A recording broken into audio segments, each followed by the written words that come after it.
ನಾಗಪ್ಪವ್ರ ನಾಗಪ್ಪ ಅದ್ರ ಗುಂಚು ಅಂದ್ರೆ ನೀವೇನ್ರಿ? ನಮಸ್ಕಾರ ರೀ. ನೀವೇನೋ ಇಲ್ಲಿ ಭಾಳ ಜನರಿಗೆ ಆಕಳವನ್ನು ಕೊಡ್ಸಿದ್ರಿ ಸರ್. ನೀವು ಆಕಳ ಕೊಡಿಸ್ಬೇಕಾರೆ ಯಾವ್ಯಾವ ಲಕ್ಷಣಗಳನ್ನು ನೋಡಿ ನೀವು ಆಕಳ ಕೊಡಿಸ್ತೀರಿ ಅನ್ನೋದನ್ನ ಸ್ವಲ್ಪ ನಾವು ತಿಳ್ಕೊಬೇಕಾಯ್ತು ರೀ. ಅದ್ರ ಸಂಬಂಧ ಬಂದಿವಿ ಸರ್. ನಮ್ಮ ಸ್ವಲ್ಪ ಮೊದಲಿಗೆ ನಿಮ್ದು ಸ್ವಲ್ಪ ಪರಿಚಯ ಹೇಳ್ಕೊಡ್ತೀರಿ? ಸ್ವಲ್ಪ ನಿಮ್ಮ ಹೆಸರು, ನಿಮ್ಮ ಎಷ್ಟು ಜನ ಅದಿರಿ, ಏನೋ ಸ್ವಲ್ಪ ನಮಗೆ ಹೇಳ್ರಿ. ಸರ್ ನಮ್ಮ ಹೆಸರು ನಾಗಪ್ಪ ಮಲ್ಲಪ್ಪ ಆದಗುಂಚ ಅಂತ ಸರ್. ಹ್ಞೂ ರೀ. ಊರು ಸರ್ ಕಂಪ್ಲಿಕೊಪ್ಪ. ಹ್ಞೂ ರೀ. ತಾಲೂಕು ಹುಬ್ಬಳ್ಳಿ. ಹ್ಞೂ ರೀ. ಜಿಲ್ಲಾ ಧಾರವಾಡ. ಹ್ಞೂ ರೀ. ನಮ್ಮ ಮನೆಯೊಳಗೆ ನಾವು 5 ಜನ ಅದೇವಿ ಸರ್ ಈಗ. ಹೌದನ್ರಿ? ಹ್ಞೂ ಸರ್. 5 ಜನ ಅಂದ್ರೆ ನಾವು 2 ಗಂಡ ಐತ್ರಿ. ಒಬ್ಬ ಮಗ ಅದಾನ್ರಿ. ಹ್ಞೂ ರೀ. ಸಸಿ, ಒಬ್ಬ ಮೊಮ್ಮ. ಹ್ಞೂ ರೀ.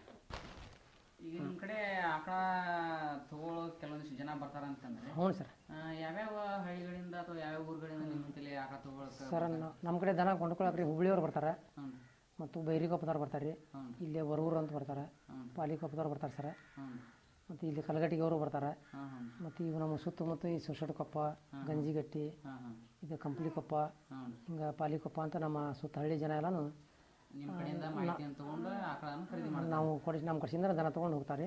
ಈಗ ಜನರು ಹೆಚ್ಚು ನಿಮ್ಮ ಮನೆಗೆ ಆಕಳ ಬಗ್ಗೆ ಮಾಹಿತಿ ತಿಳ್ಕೊಳಕ್ಕೆ ಹೋಗೋದು ಬರೋದು ಮಾಡೋದ್ರಿಂದ ನಿಮಗೂ ಹೆಚ್ಚಿನ ಮಾಹಿತಿ ತಿಳಿದಂಗೆ ಐತ್ರಿ. ಐತ್ರಿ, ಮಾಹಿತಿ ಐತ್ರಿ ನಮ್ಗೆ.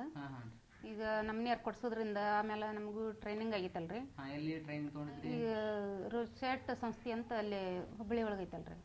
ಅದ್ರೊಳಗೆ ನಮ್ಗೆ 6 ದಿನ ಟ್ರೈನಿಂಗ್ ಕೊಟ್ಟಾರಿ ಈ ಹೈನುಗಾರಿಕೆ ಬಗ್ಗೆ. ಅನಾರಾಗಿ ನಮಗೆ ಸ್ವಲ್ಪ ಅದು ಆಕಳಗಳಲ್ಲಿ ಯಾವ್ಯಾವ ಲಕ್ಷಣಗಳು ಇರ್ತಾವ ನಮ್ಗೆ ಸ್ವಲ್ಪ ತೋರಿಸ್ಕೊಡ್ತೀರಿ? ತೋರಿಸ್ಕೊಡ್ತೀವಿ ಸರ್. ನೋಡಿರಿ, ನಾವು ದನಗಳು ಇಲ್ಲಿ ಒಳ್ಳೆ ರೀತಿಯ ಚಲೋ ತಳಿ ಆಕಳದಾವು. ನೀವು ದನ ಕೊಂಡ್ಕೋಬೇಕಾದ್ರೆ ನಾವೆಲ್ಲ ತೋರಿಸ್ತೇವೆ ರೀ. ಆ ಥರ ನೀವು ದನಗಳು ಯಾವ ತಳಿ ಬೇಕು, ನಿಮ್ಗೆ ಯಾವ ಬೇಕು ಅನ್ನೋದು ಹೇಳ್ರಿ. ನಾವು ಮೊದ್ಲೇಕ ಹ್ಞೂ ಸರ್ ಹೈನುಗಾರಿಕೆಗೆ ದನಗಳನ್ನು ತಗೋಬೇಕಾದ್ರೆ ಹ್ಞೂ ಸರ್ ಮೊದ್ಲೇಕ ನಾವು ಯಾವ ಜಾತಿ ದನ ತಗೊಳ್ಳೋದು ಒಳ್ಳೇದಂತೀರಿ ಸರ್? ಸರ್ ಈಗ ನೋಡಿ, ಎಚ್.ಎಫ್ ಒಳಗೆ ತೊಗೊಂಡ್ರೆ ಹಾಲು ಜಾಸ್ತಿ ಬರುತ್ತೆ ರೀ. ಒಂದು ಸ್ವಲ್ಪ ಹಳದಿ ಬರುತ್ತೆ ರೀ ಹಾಲು. ಅದು ಪಟ್ಟಿಗೆ ಏನಾರ ಹ್ಞೂ ಸರ್. ನಾವು ಜರ್ಸಿ ತಗೋಬೋದು ಅಥವಾ ಎಚ್.ಎಫ್ ತಗೋಬೋದು. ಹ್ಞೂ ರೀ. ಎರಡು ಆಕಳ ಯಾವ್ದಾರ ಒಂದು ನಾವು ತಗೋಬೇಕಂದ್ರೆ ಮೊದ್ಲಿಗೆ ನಾವು ಆಕಳದಲ್ಲಿ ಯಾವ ಲಕ್ಷಣವನ್ನು ಗುರುತಿಸಿ ನಮ್ಗೆ ಆಕಳ ಕೊಡಿಸ್ತೀರಿ ನೀವು?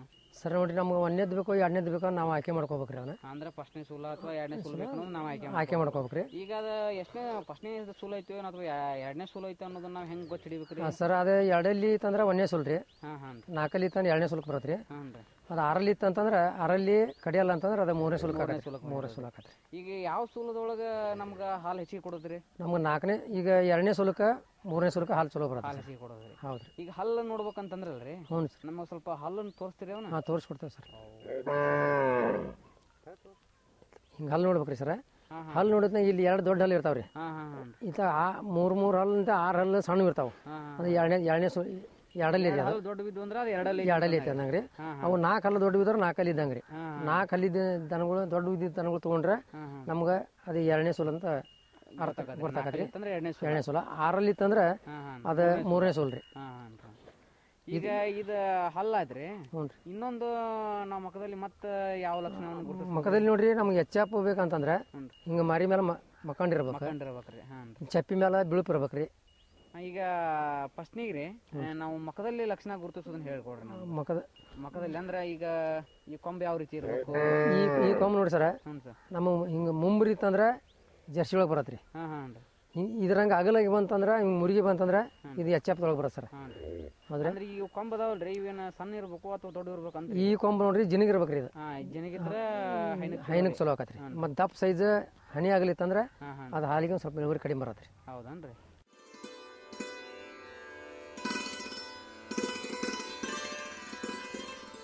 ನಮಗೆ ಇಲ್ಲಿ ಮುಖದ ಮೇಲೆ ಲಕ್ಷಣ ಗುರುತಿಸೋದನ್ನ ತೋರಿಸ್ಕೊಟ್ರಿ. ಹ್ಞೂ ಸರ್. ಈಗ ಮತ್ತೆ ನಾವು ಬೇರೆ ಎಲ್ಲಿ ಲಕ್ಷಣಗಳನ್ನ ನೋಡ್ಬೋದ್ರಿ ಇದು ಆಕಳದೊಳಗ? ಸರ್ ಎಲ್ಲಿ ನೋಡ್ಬೋದು ಅಂತ ಈ ನಮ್ಮ ಎದಿ ಗುಂಡಿ ನೋಡ್ಬೋದ್ರಿ.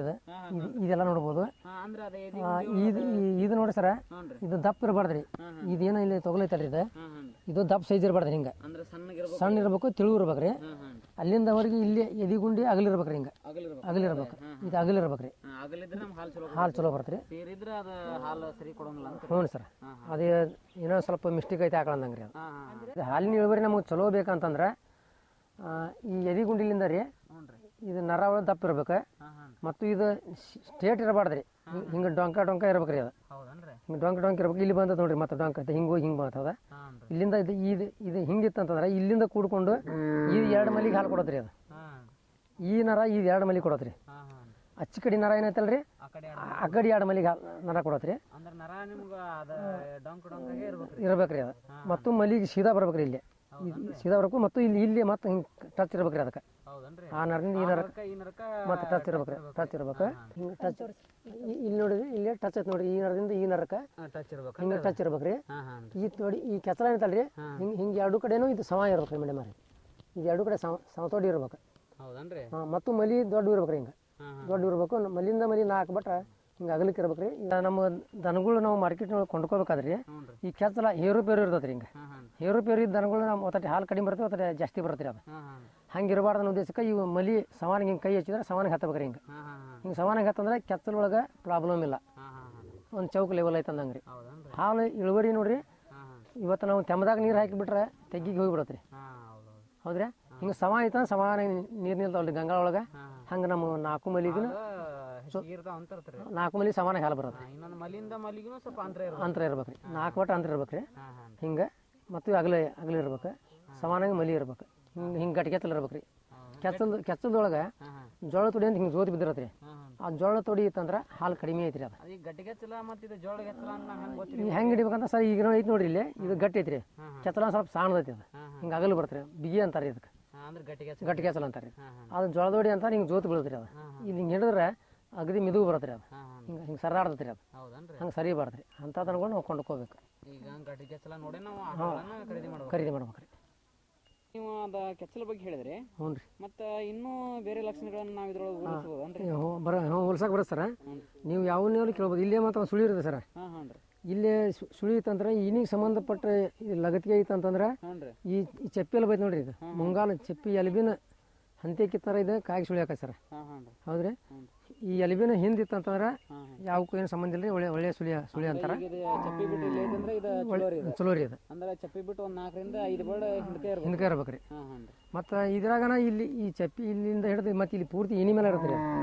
ಇಲ್ಲಿ ಪೂರ್ತಿ ಇನಿ ಮೇಲೆ ಐತಂದ್ರೆ ಅದಕ್ಕೆ ಬೆಟ್ಟ ಸುಳಿ ಅಂತಾರೆ. ಚಲೋ ಅಂತಾರೆ ರೀ. ಮತ್ತೆ ಬೆಟ್ಟ ಸುಳಿ ಇನಿ ಮೇಲೆ ಇರ್ಬೇಕು. ಚಲೋ ರೀ. ಚಲೋ ರೀ. ಈ ಚಪ್ಪಿ ಅಂತಲೇ ಇರಬಾರ್ದ್ರಿ. ಇಲ್ಲಿ ಅದಕ್ಕೆ ಕಾಯಿ ಸುಳಿ ಅಂತಾರೆ. ಕಾಯಿ ಸುಳಿ ಅಂತಾರನ್ರಿ. ಹ್ಞೂ ರೀ.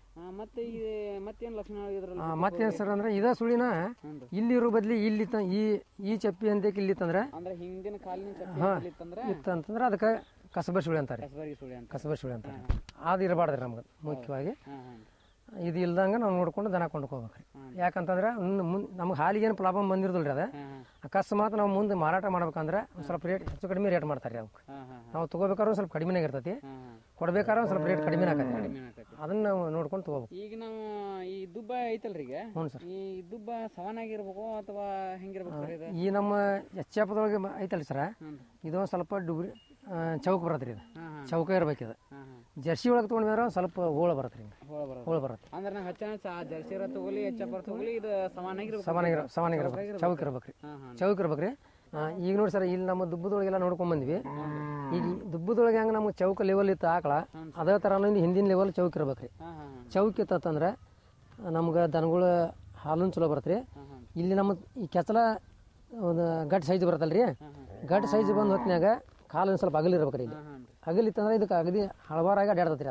ಅದು ಇದು ಹತ್ತಿದ್ದು ಬಂದ್ರೆ ಇಲ್ಲಿ ಕೆಚ್ಚಲಕ್ಕೆ ತೊಂದರೆ ಆಕತ್ರಿ. ಬಿಗಿ ಇದು ದನಗಳಿಗೆ ಬಿಗಿ ಆಕತ್ರಿ. ಬಿಗಿ ಆಕತಿ. ಅವು ದೂರಿನ ದಾರಿ ಬಂದ್ರೆ ಕುಂಡ್ತಾವ್ರಿ.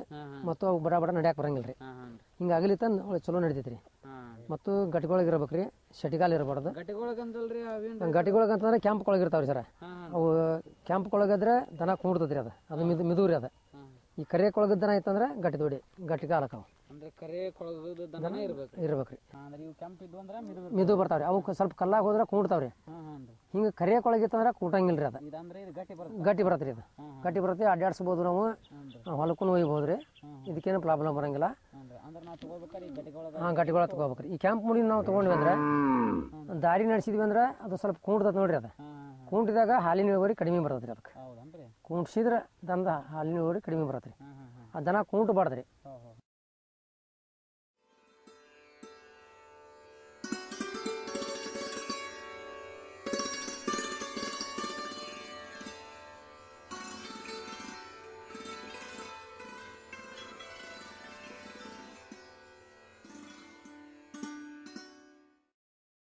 ಈಗ ನಾವು ಮನೆ ತಂದ ಕೂಡಲೇನ ಕೆಲವೊಂದು ದನಗಳು ಮೇವಸ್ ರೀತಿ ತಿನ್ನಂಗಿಲ್ರಿ, ಇದರಿಂದ ಹಾಲು ಸ್ವಲ್ಪ ಕಡಿಮೆ ಆಗ್ಬಿಡತ್ರಿ. ಅದು ಯಾಕೆ ಈ ರೀತಿ ಆಕತಿ ಅಂತ ಸ್ವಲ್ಪ ಹೇಳ್ತೀರಿ? ಹೇಳ್ತೇನೆ ಸರ್ ಅದನ್ನ. ಅಲ್ಲಿ ಕೆಲವೊಬ್ರು ಜವಾರಿ ಮೇವು ಮೇಯಿಸ್ತಾರೆ, ಶೇಂಗಾದ ಒಟ್ಟು ಮೇಯಿಸ್ತಾರೆ, ಮತ್ತು ಗೋಧಿ ಒಟ್ಟು ಮೇಯಿಸ್ತಿರ್ತಾರೆ. ಇಲ್ಲಿ ನಾವು ಬಂದು ಗೋಧಿ ಒಟ್ಟು ನಮ್ಮ ಕಡೆ ಇರಂಗಿಲ್ಲ ರೀ. ನಾವು ಬರೀ ಗೊಂಜಾಳ ಮೇವು ಮೇಯಿಸ್ತೀವಿ, ಬೆಳೆ ಹುಲ್ಲು ಮೇಯಿಸ್ತೀವಿ ನಾವು. ಅದರಿಂದ ನಮ್ಗೆ ಸ್ವಲ್ಪ ಹಾಲು ಕಡಿಮೆ ಆಗತ್ರಿ. ಅಲ್ಲಿ ತಿಂದಂಥ ಆಹಾರಕ್ಕೆ ಇಲ್ಲಿ ಆಹಾರಕ್ಕೆ ಫರ್ಕ್ ಆಗತ್ರಿ. ಫರ್ಕ್ ಆಗಿ ಒಂದು ಸ್ವಲ್ಪ ಒಂದು 15 ದಿವಸ ಅದು ಹಾಲು ಕಡಿಮೆ ಕೊಡತ್ರಿ. ಅದು ಮೇವು ಸ್ವಲ್ಪ ಕಡಿಮೆ ತಿಂತೈತಿ. ಮುಂದೆ ಬರ್ತಾ ಬರ್ತಾ ನಮ್ಮ ಮೇವು ಅದ್ರ ಜೊತೆ ಮೇಯಿಸುವಂತ ರೂಢಿ ಮಾಡ್ಕೊಂಡ್ಬಿಟ್ರೆ ಮತ್ತು ಅದು ಮೊದಲಿನ ಲೆವೆಲ್ ಕೊಡ್ತದ್ರಿ. ಅಂದ್ರೆ ಈಗ 15 ದಿನ ಮಟ್ಟಿಗೆ ಸ್ವಲ್ಪ ಕಡಿಮೆ ತಿಂದತಿ. ನಾವು ಬರ್ಬರ್ತಾ ಈ ಪೀಡಿಸೋದು ತಿನ್ಕೊಂಡು ಹೋದಂಗ ನಮ್ಮ ಹುಲ್ಲುನು ತಿನ್ನಕ್ ಶುರು ಆಕಾವ್ರಿ. ಆ ನಂತರ ಹಾಲಿನ ಇಳುವರಿ ನಮ್ಗೆ ಚೆನ್ನಾಗಿ ಒಂದು 15 ದಿವಸ ನಮ್ಗೆ ಪ್ರಾಬ್ಲಮ್ ಬರತ್ರಿ. ಅದು ಒಂದು 15 ದಿನ ನಮ್ಗೆ ಪ್ರಾಬ್ಲಮ್ ಬರುತ್ತೆ, ತೊಂದರೆ ಆಕತ್ರಿ. ಮುಂದಿನ ದಿನಗಳಲ್ಲಿ ಚೆನ್ನಾಗಿ ಹಾಲು ಹಿಂಡ್ತೈತ್ರಿ, ಚೆನ್ನಾಗಿ ಮೇವು ತಿಂತೈತಿ. ಅದನ್ನ ನಾವು ಅದನ್ನೇನು ಬೇಜಾರು ಪಡ್ಕೊಳಂಗಿಲ್ಲ ರೀ. ಸರ್ ಈಗ ನಾವು ಆಕಳ ತಗೋಬೇಕ್ರಿ, ಆಕ್ ನೋಡಕ್ ಚಂದ ಇರ್ತೈತ್ರಿ, ಹುಲ್ಲು ದಾಡ್ಸಿರ್ತೈತ್ರಿ, ಎಲ್ಲಾ ಲಕ್ಷಣಗಳು ಕಂಡ್ರು ಕೆಲವೊಮ್ಮೆ ಅದ ಗಬ್ಬ ಇರಂಗಿಲ್ರಿ. ಅದನ್ನ ನಾವು ರೈತರು ತಗೊಂಡ್ ಹೋಗಿ ಅದನ್ನ ಮೋಸ ಹೋಗ್ತಿವ್ರಿ. ಅದನ್ನ ಯಾವ ರೀತಿ ನಾವು ಕಂಡು ಹಿಡಿಬಹುದ್ರಿ? ಅದನ್ನ ಹೆಂಗ್ ನೀವು ಕಂಡು ಹಿಡಿಬೇಕಂದ್ರೆ ಸರ, ಗಬ್ಬ ಐತಿಯೋ ಅಥವಾ ಇಲ್ಲ ಅನ್ನೋಂಥ ನಮ್ಗೆ ಸಂಶಯ ಕಾರಣ ಇತ್ತಂತಂದ್ರೆ ಸರ, 4 ಮಲಿ ಮೊದಲು ಹಿಂಡ್ಬೇಕ್ರಿ. 4 ಮಲಿ ನಾವು ಹಿಂಡಿದ್ವಿ ಅಂದ್ರೆ 4 ಮಲಿ ಒಳಗೂ ಅರ್ಶಿನ ಬಣ್ಣ ಹಾಲು ಬರ್ಬೇಕು. ಅಂದ್ರೆ ನಮಗೆ ಗಬ್ಬ ಐತೆ ಅಂದಂಗ್ರಿ. ಒಂದು ವೇಳೆ ಅದು ಬೆಳೆ ಒಡಕ್ಕೆ ಹಾಲು ಬಂದ್ರೆ ಗಬ್ಬ ಇಲ್ಲ ಅಂತ ತಿಳ್ಕೊಬೇಕು. ಮತ್ತು ನಮಗೆ ಇಲ್ಲಿ ಬಲಗಡಿ ಪಕ್ಕಡಿ ಒಳಗೆ ಇಲ್ಲಿ ಕೈ ಆಡಿಸಿದ್ವಿ ಅಂತಂದ್ರೆ ಆ ಕರದ ಲಕ್ಷಣ ನಮಗೆ ಇಲ್ಲಿ ಕೈ ಬಿರ್ಸುವಾಗಿ ಹತ್ತತ್ರಿ. ಅದು ಹತ್ತತಿ ಮತ್ತು ಇಲ್ಲಿ ಸ್ವಲ್ಪ ಹೇಳ್ತತ್ರಿ. ಅದಕ್ಕೆ ಇಲ್ಲಿ ನಮ್ಮ ಕರ ಇರೋದು ಸ್ವಲ್ಪ ಗೊತ್ತಾಗತ್ರಿ. ಅದನ್ನ ನಾವು ಕಂಡು ತಗೋಬೇಕು. ಮತ್ತು ಇದು ನಮ್ಗೆ ಇದನ್ನು ನೋಡ್ಬೋದು. ಇಲ್ಲಿ ಹಿಂದೆ ಕಚ್ಚಿ ಐತೆ ಅಲ್ರಿ, ಇಲ್ಲಿ ಈ ಕಚ್ಚಿ ನಮಗೆಲ್ಲ ಲೂಸ್ ಆಗಿರತ್ರಿ ಸರ್. ನಮಗೆ ಗಬ್ಬ ಇತ್ತಂದ್ರೆ ಸರ ಈ ಕಚ್ಚಿ ಒಳಗೆಲ್ಲ ಎಲ್ಲ ಲೂಸ್ ಆಗಿರತ್ರಿ. ಅದು ಲೂಸ್ ಇತ್ತಂತಂದ್ರೆ ನಮ್ಗೆ ಗಬ್ಬ ಇದ್ದಂಗೆ ಅಂತ ದನಗಳು ನಾವು ಕೊಂಡ್ಕೋಬೇಕು. ಇಲ್ಲೆಲ್ಲ ಗಟ್ಟಿ ಇತ್ತಂದ್ರೆ ಇದು ಲೂಸ್ ಇಲ್ಲ ಅಂದ್ರೆ ಗಬ್ಬಿಲ್ಲ ಅಂದಂಗೆ ಮಾಡ್ಕೋಬೇಕು. ಮತ್ತು ಇದಕ್ಕೆ ಮಿಕ್ಕಿ ನಮಗೆ ತಿಳಿದಿಲ್ಲಪ್ಪ ಅಂದ್ರೆ ಡಾಕ್ಟರ್ ಕಡೆ ಚೆಕ್ ಮಾಡಿಸಿ ನಾವು ತೊಗೋಬೇಕು. ಈಗ ನೋಡಿ ಸರ, ನಾವು ಮಾರ್ಕೆಟ್ ಒಳಗೆ ದನ ಕೊಂಡ್ಕೊಂಡು ಹೋಗ್ತೀವಲ್ರಿ, ಅದನ್ನ ನೇರವಾಗಿ ಮೊದಲು ನಾವು APMC ಪಾವತಿ ಮಾಡಿಸ್ಬೇಕ್ರಿ. ಹ್ಞೂ ಸರ್. ಅದನ್ನ ಯಾಕೆ ಮಾಡಿಸ್ಬೇಕಂತ ಸರ, ಈಗ ಕೆಲವೊಬ್ರು ದನಗಳು ನೇರವಾಗಿ ರೈತರು ತಂದು ತಮ್ಮ ದನ ತಾವು ಮಾರಿರ್ತಾರೆ. ಕೆಲವೊಬ್ರು ಕಳಿವಿನ ದನ ತಂದು ಮಾರಿರ್ತಾರೆ. ಆ ಕಳಿವಿನ ದನ ಮಾರಿದ್ರ ದನ ನಾವು ದನ ಕೊಡಿಸಿದ್ವಿ ಅಂತಂದ್ರೆ, ನೀವು ಕೊಂಡ್ಕೊಂಡ್ರಿ ಅಂದ್ರೆ ಅವಾಗ ಆ ಮಾಲಕರು ಬಂದು ಆಕಳ ನಂಬದಂತ ಕೇಳ್ತಾರೆ. ಅವಾಗ ನಮ್ಗೆ ಆಧಾರ ಇಲ್ಲಿಲ್ಲ ಅಂದ್ರೆ ತೊಂದರೆ ಆಕತ್ರಿ. ಅವ್ರಿಗೆ ಬಿಟ್ಕೊಡ್ಬೇಕ್ರಿ. ಮತ್ತು ನಮ್ಮ ಯಾರು ಕೇಸೂನು ಆಕತ್ರಿ. ಅದು ಆ ಥರ ನಾವು ಮಾಡಬಾರ್ದು ಅನ್ನೋ ಉದ್ದೇಶಕ್ಕೆ APMC ಪಾವತಿ ನಾವು ಮಾಡಿ ಕೊಟ್ಟಂಥ ರೈತರು ಸಹಿ ಮಾಡಿಸ್ಕೊಂಡು ನಾವು ಸಹಿ ಮಾಡಿ ಅದ್ರ ಮೇಲೆ ನಮ್ಗೆ ಕೊಟ್ಟಂಥ ದುಡ್ಡಿನ ರಕಮ್ ಇಷ್ಟ ದುಡ್ಡಿಗೆ ತೊಗೊಂಡೇವಂತ ಅದನ್ನ ರೇಟ್ ಹಾಕಿ ಮತ್ತು ಅದ್ರ ಚೇರೆ ಪಟ್ಟಿ ಎಲ್ಲ ಬರ್ಸ್ಬೇಕ್ರಿ. ಆ ಬರ್ಸಿ ನಾವು 10 ರೂಪಾಯಿ ಕೊಟ್ಟು ಅವ್ರ ಕಡೆ ಪಾವತಿ 2 ಪಾವತಿ ಕೊಡ್ತಾರೆ. ಅವ್ನ ತೊಗೊಂಬಂದು ನಾವು ಜೋಪಾನವಾಗಿ ಇಟ್ಕೊಂಡು ನಾವು ನಮ್ಮ ದನಗಳು ನಾವು ಜೋಪಾನ ಮಾಡ್ಕೊಂಡು ಹೋಗ್ರಿ. ಅವಕ್ಕೆ ನಮ್ಗೆ ಯಾವ ಅಭ್ಯಂತರ ಬರಂಗಿಲ್ಲ ರೀ. ಅಕಸ್ಮಾತ್ ಒಂದಿನ ಕಳಿವಿಂದ ಯಾವ್ದಾರ ಹಂಗೆ ಬಂದೈತಿಪ್ಪ ಅಂತಂದ್ರು ನಮ್ಮ ಖರೀದಿ ಪಾವತಿ ಇರ್ತಾವ್ರಿ. APMC ಒಳಗೆ ತಂದಿರ್ತೀವಿ.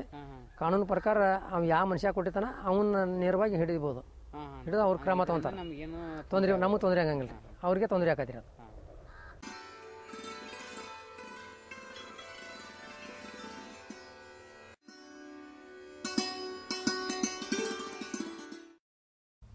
ಇಲ್ಲಿವರೆಗೆ ಹೈನುಗಾರಿಕೆ ಮಾಡಲಿಕ್ಕೆ ಆಕಳುಗಳನ್ನು ಯಾವ ರೀತಿ ಖರೀದಿ ಮಾಡಬೇಕು ಮತ್ತು ಅದರಲ್ಲಿ ಯಾವ ಲಕ್ಷಣಗಳನ್ನು ನಾವು ಗುರುತಿಸ್ಬೇಕು ಮತ್ತು ಈ ಆಕಳುಗಳನ್ನು ಖರೀದಿ ಮಾಡ್ಬೇಕಾದ್ರೆ APMCಯಲ್ಲಿ ಯಾವ ರೀತಿ ನಾವು ಪಾವತಿಯನ್ನು ಮಾಡಬೇಕು, ಅದರಲ್ಲಿ ಯಾವ್ಯಾವ ಲಕ್ಷಣಗಳನ್ನು ಪಾವತಿಯಲ್ಲಿ ಬರೆಸಿ ನಾವು ಕಾದಿಟ್ಕೋಬೇಕು ಮತ್ತು ಇದಕ್ಕೆ ಖರೀದಿ ಮಾಡಿದ ನಂತರ ಯಾವ ರೀತಿ ನಾವು ಮೇವನ್ನು ಇದಕ್ಕೆ ಕೊಡಬೇಕು ಅನ್ನೋದ್ರ ಬಗ್ಗೆ ಎಲ್ಲ ಸಹಜವಾದಂಥ ಮಾಹಿತಿಯನ್ನು ತಿಳಿಸ್ಕೊಟ್ರಿ.